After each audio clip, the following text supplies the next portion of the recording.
as mães que deixam o filho fazer o que querem com os coleguinhas de classe e tudo, e tipo, ai, são só crianças.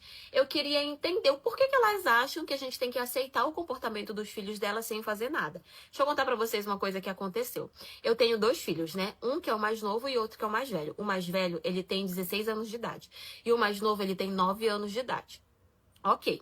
Um estuda numa escola e outro estuda em outra. E ambos não me dão problema nenhum. Só que o meu filho mais novo, ele é uma criança, assim, muito tímida, sabe? É muito difícil ele fazer amizades, ele é muito reservado e tal. Então, acaba sendo meio complicado dele conseguir socializar com outras pessoas. Na escola onde ele estuda, tem um garoto que é 1 ano mais velho do que ele, mas que estuda na mesma classe. Só que esse menino já vinha perturbando o meu filho há muito tempo. Ele ia lá, ele puxava o cabelo do meu filho, ele baixava o short do meu filho, ficava xingando, ofendendo, chamando ele de estranho, chamava ele de autista, como se aquilo fosse uma ofensa, sabe? O meu filho, ele não é. A gente já passou por várias especialistas, porque eu pensei também que ele fosse, mas acabou que não é. Só que o menino usava dessa palavra como se fosse uma ofensa, sabe? E assim, o meu filho já chegou várias vezes em casa chorando, porque tinha os colegas dele que perturbavam e a professora não fazia nada. E até que numa dessas eu fui até a escola, reclamei da situação, pedi pra chamar os pais desse outro menino. A mãe veio e a mãe, ai, porque é brincadeira de criança, é coisa de criança. Tipo, ai, não vou fazer nada porque é comportamento normal de criança. Mas mesmo assim, falei pra ela que se continuasse daquele jeito, que pra mim não ia funcionar, que eu ia ter que tomar as medidas sérias, né? E com relação à escola, é a mesma coisa. Tipo, ai, a gente não pode repreender um aluno, um filho de outra pessoa. A gente pode fazer o que tá dentro do nosso limite. Era sempre uma desculpa, sabe? Até que eu tomei a decisão de que eu ia tirar o meu filho de lá. Só que o que acontece? Tava quase no final do ano. Então, pra tirar ele de lá, levar pra outra escola, ia ser a maior coisa. Então, o que foi que eu pensei? Vou deixar ele terminar o ano nessa escola. E quando terminar, eu vou mudar ele de escola, já que não estão resolvendo nada. Até que numa dessas, o meu filho chegou em casa novamente chorando, falando que o bendito do amigo dele tinha baixado o short e a cueca dele tinha deixado ele pelado na frente da turma. Gente, me bateu um ódio, me bateu uma raiva que eu falei, não, agora acabou. Eu vou lá na escola, eu vou fazer o barraco, o escândalo, e eu não tô nem aí, porque eu tava sendo muito paciente até aquele momento. Mas depois disso, que meu filho chegou realmente muito mal em casa, eu falei, eu vou quebrar tudo naquela escola. Nisso, meu filho, de 16 anos, virou pra mim e falou assim, mãe, deixa eu resolver. Então eu falei, se quer saber, eu vou deixar ele lá. E isso, quando foi no outro dia, ele foi. Só que antes deles saírem de casa, chegou mais uns 2 amigos do meu filho lá na minha casa.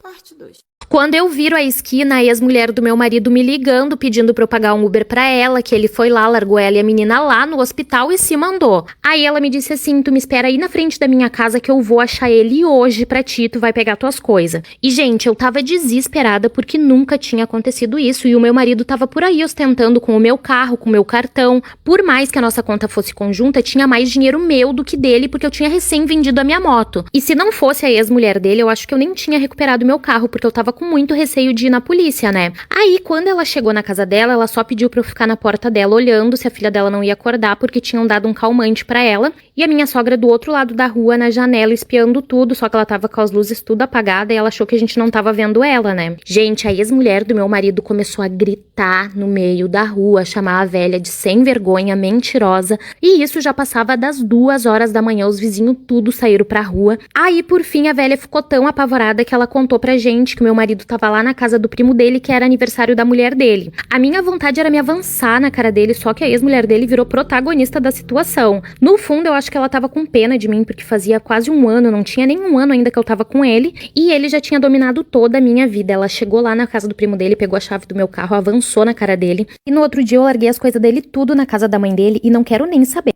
Rafael, bicho, eu peguei aquela pequena lá que eu te falei que eu ia pegar. Tu é doido, ali foi uma surpresa em cima da outra, irmão. Rapaz, eu fiquei bestinho, ó. Eu fui buscar ela, moço, lá na casa de uma amiga dela, que ela tava lá, né? Que ela disse pra mãe dela que ia dormir lá. E mentindo pra mãe dela, né? Aí eu fui buscar ela lá, né? Aí eu fui perguntar pra ela o que ela gostava de comer, né? Pra nós ir merendar.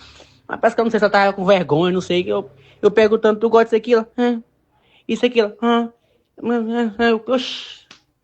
Eu, minha filha, tu gosta de quê? Ela, e eu, diabo é isso, tá testando esse som, tá? Alô, som, diabo é isso. Aí eu, quer comer o quê, minha filha? Esse aqui mesmo. Aí eu peguei e pedi um pastel e um caldo de cana pra nós, tem? Minha amiga, eu tentei desembolar qualquer tipo de conversa com ela, moço. Falei de tudo, ela só tava só... oxe, é uma muda, assim, uma muda, oxi. Ela tava me mandando um áudio, e aqui ela não tava falando nada. Aí eu peguei de boa, né? Eu vi que ela não ia conversar muito, eu comecei a falar, e aí, daqui não pra onde? Ela tava só assim, é. Eu vi que ela não ia falar nada, eu peguei, bom muito na moto aí, bora ali. Meu amigo, eu fui pro motel, meu amigo. Ela, né, olhou assim, eu falei, agora vai falar. Aí olhou assim, nós entramos no motel de boa, não disse nada, eu falei, aqui já é dentro. Aqui, meu amigo, ela sentou na quina da cama lá e ficou, né, toda vergonhosazinha, né? Eu peguei e fui no banheiro, me aciar. Aí eu, né, dei uma banhada aqui, de boa. Aí, beleza. Aí quando eu apaguei a luz, moço, parece que encarnou outra pessoa nela, macho. Aí eu deitei na cama, fiquei deitado nela, deixei ela vir por cima, né? Ela veio por cima aqui, começou a beijar meu pescoço aqui, meu amigo, ela deu uma mordida aqui no meu pescoço aqui, que eu falei, não, se ela não chupou meu sangue bem aqui, é porque realmente, minha amiga deu uma mordida, chega, ela pregou. Aí eu, né, pra não quebrar o clima, aí ela foi beijando aqui, minha aqui, beijando aqui assim, aí chegou lá, né, deu aquela amaciada, que amaciada. Aí, beleza, né? Aí, beleza, tirou minha roupa aqui assim, né? Aí eu veio por cima, irmão. Meu amigo, quando ela veio por cima. Aí, Rafael, ela começou a dar umas quicadinhas devagar, de leve, né? E tava dando certo, tava massa. Só que parece que ela se empolgou. Começou a pular muito alto, pô. E a pular, aí o bicho tava só saindo, tem? Aí fora que ela falou, ei, tá só saindo, não sei o que. Mas também, tu tá achando que aqui é um pau no jumento, é? Ei, menino, aí pular, aí botava, né, pulava devagarzinho do nada, começava a pular com força, não, minha filha, te sossega, né, assim, não. E aqui é uma pica, né, não é um braço, não, macho. 2 anos que eu me casei e meu sonho sempre foi ser mãe. Sempre questionava minha mãe, né? Porque eu queria que viesse logo um filho, né? E tudo mais. Já minha sogra ficava na cabeça do meu esposo, falando que era muito estranho, talvez eu teria algum problema pra engravidar, sabe? Sempre me colocando pra baixo. Ela tinha literalmente birra de quando a gente começava a falar em filho e tudo mais, ela mudava o assunto, ou ela começava a falar alguma coisa assim pra me chatear, sabe? Pra eu querer ir embora e acabar com aquele assunto. Era sempre assim. Depois de muito tempo eu consegui engravidar. E a minha sogra passou a minha gestação inteira sem trocar uma palavra comigo. Sempre na cabeça do meu marido, falando que ele tinha que ver se o filho era realmente dele, né? Porque de repente eu consegui engravidar, eu queria tanto e de repente eu consegui. E meu esposo foi colocando aquilo na cabeça, sem contar que ele tava ficando distante de mim, sabe? Ele quase não conversava comigo, não queria se interessar pelas coisas da nossa filha. E no dia que eu fui ter a minha mãe foi comigo pro hospital. E eu passei 3 dias lá e esses 3 dias ele nem apareceu lá e muito menos me mandou nenhuma mensagem. Eu fiquei tão chateada com aquilo porque a nossa filha era o nosso sonho. Desde o começo, quando a gente começou a namorar, a gente sempre falou em ter filho. E de repente ele fazer uma coisa daquela comigo, a minha mãe tomou minhas dores e falou que não ia deixar eu voltar pra casa enquanto ele não fosse procurar ela pra conversar. Viemos alto e fui direto pra casa da minha mãe. Minha mãe ligou pra ele, pediu pra ele aparecer lá na casa dela, que ela queria conversar com ele.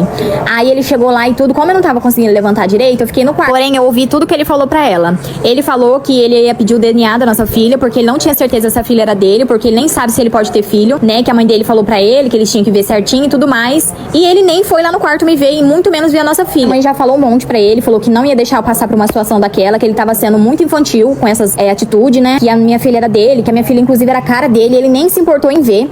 E a minha mãe falou assim, pois agora quem quer o DNA sou eu, e a gente vai lá essa semana ainda colher o exame. Passou a semana, colhemos o exame e no laboratório ele preferiu que eu fosse primeiro, pra ele não ter contato nenhum comigo. Aquilo foi a mesma coisa dele ter dado um tapa na minha cara, do tanto que aquilo me machucou, sabe? Eu fui casada com ele por 2 anos e de repente ele nem queria mais olhar na minha cara. Depois de 30 dias a moça do laboratório me ligou e ligou pra ele também, pra gente comparecer lá. Quando eu e minha mãe chegamos lá, a moça do laboratório perguntou se a gente queria que ela abrisse o exame pra falar, né, se era ou não, pai. Tava acompanhado da minha sogra, né? E a minha sogra falou, pode abrir o exame que a gente quer saber aqui já agora, pra poder acabar com essa história toda no deboche. Foi quando a moça do laboratório olhou pra ele e falou, felizmente ou infelizmente pra você, você... Peraí, você sabe onde tá minha bota, minha filha, pra ir trabalhar? Tá ali no cantinho, na lavanderia. Você quer que eu levante pra te ajudar? Não, precisa não, viu? Pode dormir. Peraí, eu encontrei a bota e eu não sei onde tá a meia. Você sabe onde tá a meia? Tá ali no varalzinho. Ali, no varalzinho. Tá? Tá, pode dormir, viu? Ô, neném, eu encontrei a bota e a meia, mas não encontrei o cinto, a calça tá caindo. Tá lá em cima do sofá, tá? Deixa eu lá já. Achei já. Tá. Ô, neném, eu encontrei o cinto, mas não encontrei o talco pra pôr pro chulé, né? Tá ali no armarinho do banheiro. Tá. Tá? Deixa eu pegar. Ô, neném, eu já Desse jeito não dá. Ô, Léo, você quer que eu vou no seu serviço? Vou no seu e no meu? Você quer? Eu tô tentando a chave do carro. Eu não sei nem dirigir, você vem perguntar pra mim de chave do carro? Olha lá na sala, deve estar lá na sala, no lugar dela, onde você coloca, deve estar lá, vai lá olhar. Não acha nada, sabe? Eu achei a chave do carro, não achei o documento.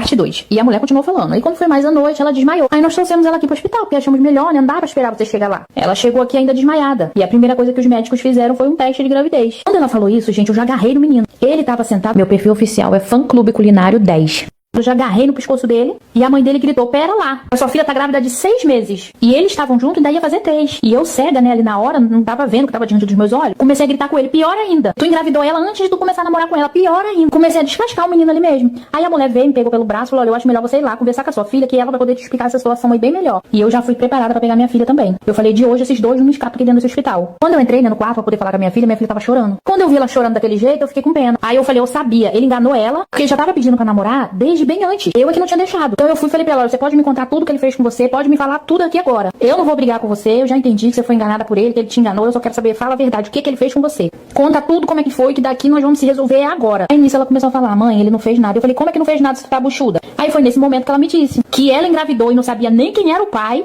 porque ela dizendo ela que saiu com uns 6 e muito próximo, não sabia quem era o pai da criança. E esse bobão desse menino gostava muito dela, já começou a namorar com ela sabendo que ela tava grávida. A mãe do menino não sabia, mas ele sabia que tava os dois armando. Ele começou a namorar com ela pra poder assumir o filho dela. Na cabeça deles, eu não sei o que eles pensaram, que a gente nunca ia descobrir, porque até quando chegou no hospital, o menino tentou falar que o filho era dele, mas a mãe não deixou. Porque quando o médico falou que ela já tava com 6 meses de gestação, a mãe fez as contas. Tava junto, daí ia fazer 3. Imprensou o menino no canto, fez ele contar a verdade. E eu, né, quando fui falar com a minha filha, eu saí lá do corredor onde tava o menino, passei um monte de lição de moral pra ele. Falei com ele, eu vou conversar com ela, mas você não saia daí. Vou acertar minhas contas também com você. E quando eu saí da sala da minha filha, que eu fui conversar com a minha filha, quando eu saí de cabeça baixa, pedindo desculpa, sem saber onde enfiar a minha cara. Gente, isso deu um rebuliço tão grande, porque o menino continuou, ele queria casar com ela, queria namorar pra poder casar. Mas a mãe dele não deixou. Ela não deixou, ainda fez o menino se mudar de cidade, fez eles terminar o namoro, se mudar de cidade, pra eles não se encontrar mais, porque o menino queria continuar com ela. Mas a mãe falou que ele não ia assumir essa responsabilidade, porque se ele tá com ela, o menino queria registrar, depois que registrasse era dele, não tinha o que fazer mais. E ela começou a falar que eles eram muito novos pra assumir essa responsabilidade, e ela não deixou o menino assumir. Por fim, a minha filha teve o bebê, mas ele nasceu com insuficiência respiratória, vários outros problemas. A gravidez dela foi até bem tranquila. O problema foi na hora do parto mesmo. O bebê acabou indo de arrasta 8 dias depois de nascido. E com tudo isso, não conseguimos descobrir quem era o pai da criança. Porque quando a gente sentou ali pra fazer mesmo a lista de quem poderia ser, ela listou ali por baixo uns 7. Hoje ela tem 17 anos, tem um namorado. Na verdade, ela tá noiva. Eles noivaram no mês passado. E esse menino, nós nunca mais tivemos contato com ele. Nunca mais soubemos dele. A única notícia que eu tinha é que ele tinha mudado de cidade, mas também não sabíamos pra onde ele tinha ido.